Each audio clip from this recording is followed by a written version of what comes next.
You've probably noticed something. Maybe you've experienced it yourself. Maybe you've watched friends go through it. Maybe you've just been paying attention to the patterns around you. There seems to be an epidemic of entitlement, materialism and selfishness in modern dating. And a lot of men are asking the same question. Why? The first dates where she orders the most expensive thing on the menu and expects you to pay without acknowledgement. The relationships where her needs are urgent but yours are optional. The breakups where somehow you're always the problem regardless of what actually happened. The dating profiles that read like lists of demands with nothing offered in return. But here's what most people get wrong. They think this is about individual women making individual choices. They think it's about finding the good ones versus the bad ones. They think the solution is just to be more selective or to change their approach. They're missing the bigger picture. What if the behaviours you're seeing aren't random? What if the entitlement, the materialism, the dysfunction, what if all of it is being actively encouraged? Not by a secret conspiracy, but by something much simpler and much more powerful: economics. Today we're going to talk about why modern dating feels broken, why so many relationships seem doomed from the start, and why the system itself might be designed to keep you frustrated, dependent and alone. This isn't about blaming women. This is about understanding the game everyone is being played by. Let's start with a truth that's going to reframe everything. The system isn't targeting you personally. It's not targeting men specifically. It's not even aware you exist as an individual. The system, by which I mean the combined machinery of government, corporations, media, and cultural institutions, operates on one principle: economic incentive. Things happen when they're profitable. Things don't happen when they're not. This isn't a conspiracy theory. It's just how large systems work. No one is sitting in a room plotting against men or against families, but the cumulative effect of millions of profit-driven decisions creates outcomes that feel like someone designed them. When you understand this, the behaviours you're seeing in modern dating start to make sense, not because women are inherently greedy or rude, but because the entire culture is being shaped by forces that benefit from dysfunction. The question isn't why are there so many problematic people? The question is what is creating them? Here's an uncomfortable economic truth. Relationship instability generates more economic activity than stability. Think about what happens when a long-term relationship ends. 2 households instead of 1, 2 sets of rent or mortgage payments, 2 sets of furniture, 2 sets of utilities. Lawyers get paid, therapists get paid, dating apps get new subscribers. The entire breakup industrial complex springs into action. Now think about what a stable, long-term relationship produces economically. Shared expenses, fewer purchases, less consumption, more saving. From a pure economic standpoint, a happy couple is less profitable than 2 miserable singles desperately trying to find connection. This doesn't mean anyone is deliberately sabotaging relationships, but it does mean there's no economic incentive to promote stability. The culture, the media, the apps, none of them benefit from helping you find lasting partnership. Dating apps don't want you to find the one. They want you to keep swiping. Social media doesn't want you content in a relationship. It wants you scrolling, comparing, feeling inadequate, buying things to fill the void. The dysfunction you're experiencing isn't a bug, it's a feature. Consider the wedding industry alone. Billions of dollars spent on ceremonies that last hours, for marriages that increasingly don't last years. Nobody profits from telling you to keep it simple. Everyone profits from convincing you that you need the perfect dress, the perfect venue, the perfect photographer. And then when the marriage fails, the divorce industry is waiting. This creates a culture where the transaction is emphasized over the relationship, where the wedding matters more than the marriage, where the appearance of love generates more revenue than the reality of it. Want proof that the system can move quickly when it wants to? Look at how fast things changed during the pandemic. Within weeks, entire economies were restructured, laws were changed, behavioral mandates were implemented, trillions of dollars were mobilized, supply chains were redirected. The machinery of government and industry proved it could pivot on a dime when there was sufficient incentive. Now compare that to any issue affecting families and relationships. Divorce reform, decades of nothing, family court bias, still waiting, support systems for struggling fathers, minimal movement, mental health resources for men, underfunded and overlooked. The disparity tells you everything. The system can act fast when it wants to.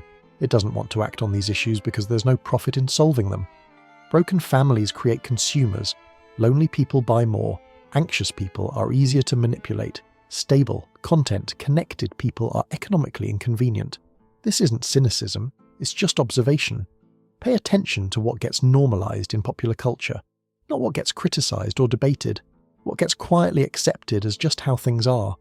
Shows that glorify chaotic relationships, music that celebrates materialism and transactional dynamics, social media that rewards provocative content over substance, platforms where explicit content is the fastest path to income for young women, dating shows that treat relationships as competitions.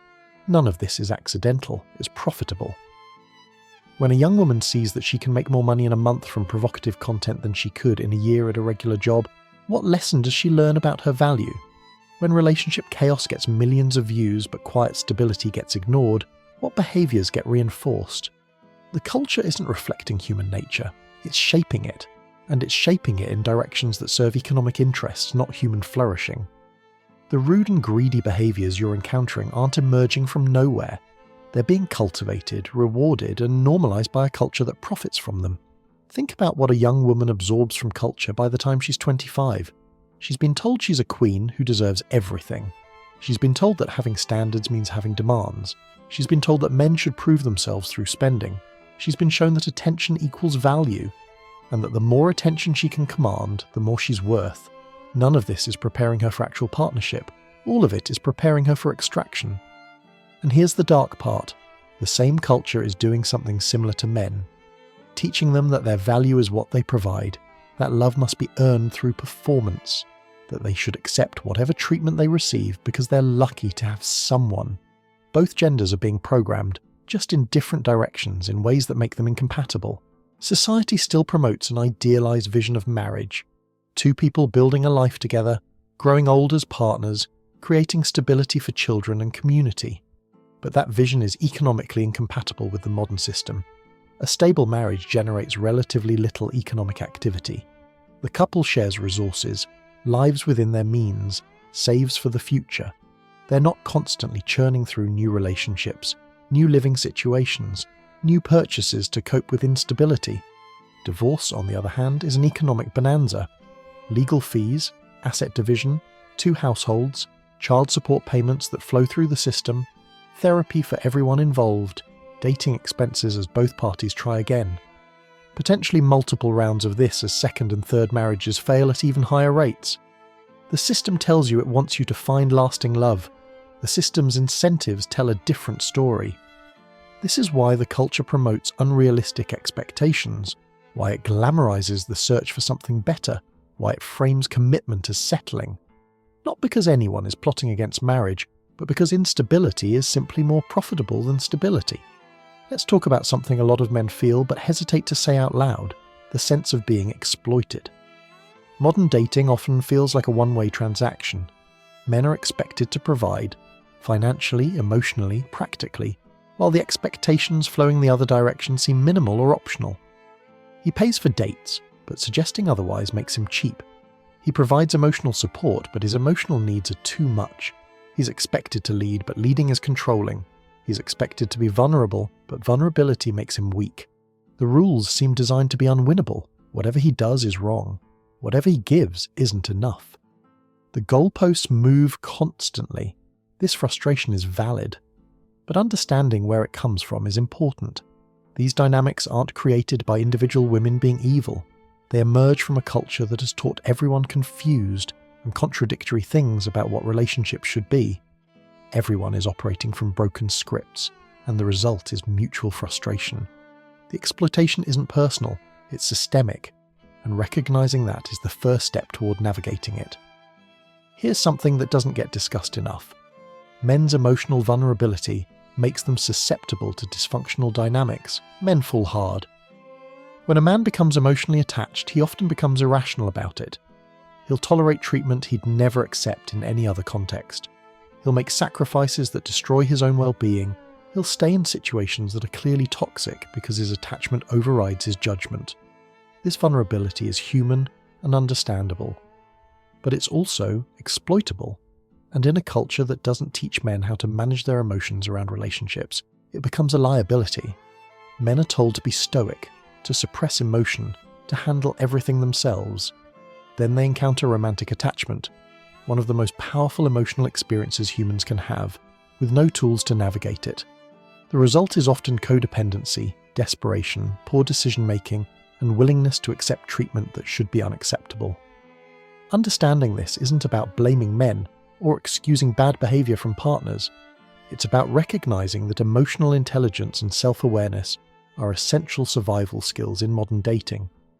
The man who understands his own attachment patterns, who can recognize when he's being irrational, who has developed the ability to walk away from situations that don't serve him, that man is protected in ways that his emotionally unaware counterpart is not. This isn't about becoming cold or detached. It's about developing the capacity to love without losing yourself, to connect without becoming dependent, to give without being depleted. There's a narrative that's been sold to men for generations. Be a gentleman, sacrifice for her, put her needs first, give up everything in a divorce because that's what a real man does, provide endlessly because that's your role. This narrative served a purpose in a different era, when there was social reciprocity, when the sacrifice went both directions, when the deal was genuinely mutual.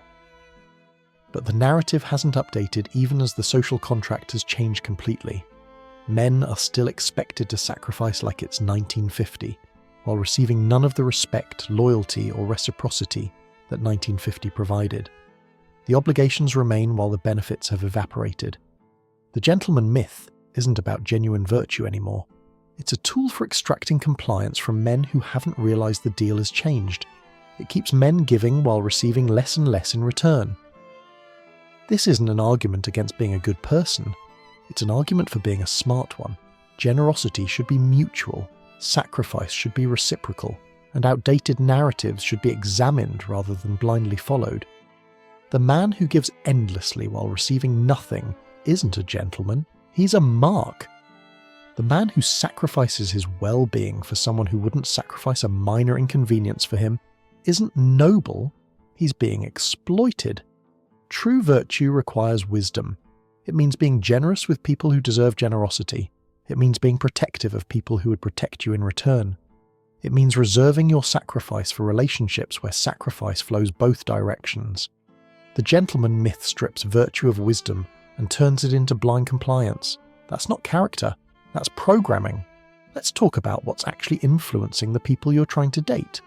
There's an entire industry of influencers, pseudo-psychologists, and relationship experts whose business model depends on keeping their audience anxious, single, and consuming content. They promote unrealistic standards. They encourage women to see every male behavior as a red flag. They frame normal relationship friction as abuse. They validate every grievance while promoting zero self-reflection. They tell women they deserve everything while owing nothing. This content gets engagement because it tells people what they want to hear, that their problems are everyone else's fault, that their standards are justified no matter how unrealistic, that they're victims rather than participants.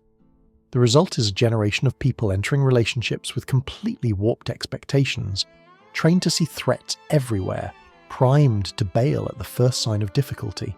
The influencers benefit, the platforms benefit. The individuals consuming this content end up alone and confused, wondering why their relationships keep failing. When you encounter someone with impossible standards, constant suspicion, and zero accountability, ask yourself what they've been consuming. The programming runs deep. This isn't unique to women, by the way. Men have their own version of toxic influence. Content that promotes using women, avoiding commitment, treating relationships as purely transactional. The manosphere can be just as damaging to healthy relationship formation as the female empowerment industrial complex. Both sides are being fed content that makes them worse partners. Both sides are being trained to see the other as adversaries rather than potential allies. The influencers profit from the conflict, the platforms profit from the engagement, and real people end up alone, wondering why connection seems impossible. The dysfunction we're describing isn't abstract. It has real casualties. Divorce rates remain stubbornly high. Single-parent households continue to increase. Children grow up without fathers, or with fathers they barely see. Men's mental health deteriorates in silence. Male suicide rates remain dramatically higher than female rates, with divorced men being at particularly high risk. These aren't just statistics. These are human beings whose lives are being shaped by a dysfunctional system. The breakdown of family structures, the erosion of meaningful connection, the epidemic of loneliness. These are symptoms of something deeply wrong. Not wrong with individuals, but wrong with the culture that's producing these outcomes at scale. When a system consistently produces bad outcomes, the system is the problem. Blaming individuals for navigating a broken system poorly misses the point. This isn't about villainizing women or victimizing men. Both are being churned through a machine that doesn't care about either. Women aren't winning either, even if it sometimes looks like they are. The same system that teaches entitlement also teaches them to delay commitment until it's too late. It tells them their value is unlimited when it actually changes over time. It encourages them to hold out for perfection while perfection doesn't exist. The result? Record numbers of women in their late 30s and 40s who are single, childless, and confused about how they got there. They followed the script they were given, and the script failed them. Everyone is losing.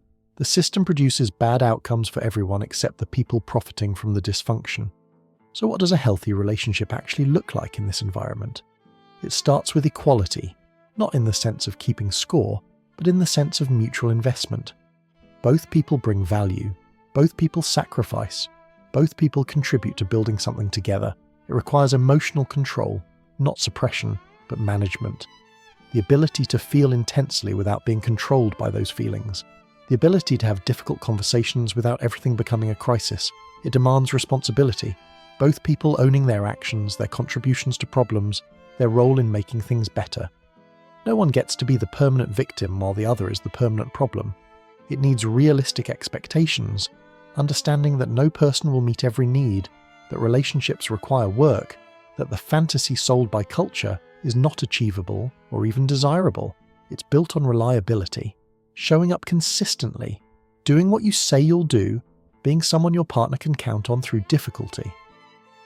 None of this is complicated, but it runs directly counter to what modern culture promotes. Finding someone who operates this way requires filtering through a lot of people who've been programmed differently. The good news is that people who want healthy relationships tend to find each other eventually. When you operate from these principles, you repel people who don't share them and attract people who do. The filtering process is painful, but it works. The key is not lowering your standards to match the dysfunction around you. The key is raising yourself to deserve the standards you hold. Part of what makes modern dating so chaotic is the absence of shared guidelines. The old rules, traditional gender roles, clear expectations, social enforcement of norms, those have been largely dismantled, and regardless of what you think about those old rules, at least they provided structure. People knew what was expected. There was a shared framework. What replaced them? Nothing coherent. We demolished the old structure without building a new one. Now everyone is improvising, operating from different assumptions, following different scripts, often without even realizing their script doesn't match their partner's. He thinks he's supposed to lead. She thinks leadership is oppression. She thinks he should express emotions. He's been taught that emotions are weakness. He expects partnership. She expects to be pursued indefinitely. The mismatches are endless. Until culture develops new shared frameworks, or until individuals consciously create their own, this chaos will continue. Every relationship becomes a negotiation from scratch, with no shared starting point. That's exhausting for everyone, and it explains a lot of the conflict you're experiencing. The solution, at least on an individual level, is to be explicit about your own framework, to communicate clearly what you expect, what you offer, what you need, to find partners who share or at least respect your operating principles. The couples who make it in this environment are usually the ones who've consciously negotiated their own rules rather than assuming shared understanding. They've had the awkward conversations. They've made the implicit explicit. They've built their own framework because culture failed to provide one. Here's where we land. The system is broken, and it's not going to fix itself anytime soon. Economic incentives will continue to promote dysfunction. Culture will continue to normalize chaos. Influencers will continue to poison expectations. The machinery that profits from your loneliness will keep running. So what do? You become resilient. You develop yourself regardless of what's happening around you. You build your life into something valuable whether or not you find partnership. You refuse to let a broken system define your worth or your possibilities. You work on your own issues. The emotional wounds that make you susceptible to dysfunction, heal them. The patterns that keep leading you to the wrong people, examine them. The neediness that makes you accept treatment you shouldn't accept, address it. You raise your standards while also raising your own value. You become the kind of person who attracts quality by being quality. And you maintain hope, not naive hope that ignores reality, but grounded hope that knows good people still exist even in a broken system. They're just harder to find. The irony is that becoming someone who doesn't need a relationship is often the prerequisite for having a good one. Desperation attracts predators. Wholeness attracts partners. When you've built a life that's complete on its own, when you've healed the wounds that made you vulnerable to manipulation, when you've developed the discernment to recognize dysfunction early, that's when you become capable of choosing wisely rather than choosing desperately. The broken system makes this harder, but it doesn't make it impossible. And ultimately, your outcomes are still determined by your choices, even in an environment designed to make good choices difficult. So why are there so many rude and greedy people in modern dating? Because the system rewards rudeness and greed. Because culture normalizes entitlement. Because economic incentives favor dysfunction. Because the old rules were destroyed without new ones being created. Because everyone is operating from broken scripts they didn't write and don't even recognize as scripts. It's not that human nature has changed. It's that the environment shaping human behavior has changed in directions that serve economic interest rather than human flourishing. Understanding this doesn't fix it, but it does change how you navigate it. Stop taking it personally. It's not about you. It's about a system that produces these outcomes reliably and at scale. Stop expecting the system to change. It won't. The incentives are too strong. Start building yourself into someone who can thrive regardless. Someone who doesn't need the system to cooperate in order to live a good life. This is the ultimate answer. Not changing other people, not fixing the system, not complaining about how things should be, just becoming someone who can navigate reality as it actually is. The man who has built himself into someone valuable, who has developed emotional intelligence, who can recognize dysfunction and walk away from it, who has a life worth living regardless of relationship status. That man will either find partnership or be content without it. Either outcome is acceptable. The man who needs external validation, who falls for every manipulation, who accepts poor treatment because he fears being alone, that man will suffer regardless of whether he finds someone. The relationship becomes another form of pain rather than a solution to it. The question we started with, why are there so many rude and greedy women, turns out to be the wrong question. The right question is, what kind of system produces so much dysfunction? And once you see the answer clearly, you stop being confused and start being strategic. You're not fighting against women, you're not fighting against men, you're navigating a system that's been optimized for profit rather than for human connection. That's not hopeless. It's actually clarifying. When you understand the game, you can decide how to play it, or whether to play it at all. The system doesn't care about your happiness, so you have to. Build yourself, heal yourself, raise your standards and your values simultaneously. Find the people who've escaped the programming. They exist. And never forget, the dysfunction you're seeing isn't human nature. It's manufactured, which means different environments produce different outcomes. You can create those environments in your own life, attract people who resonate with them, and build something real despite everything working against you.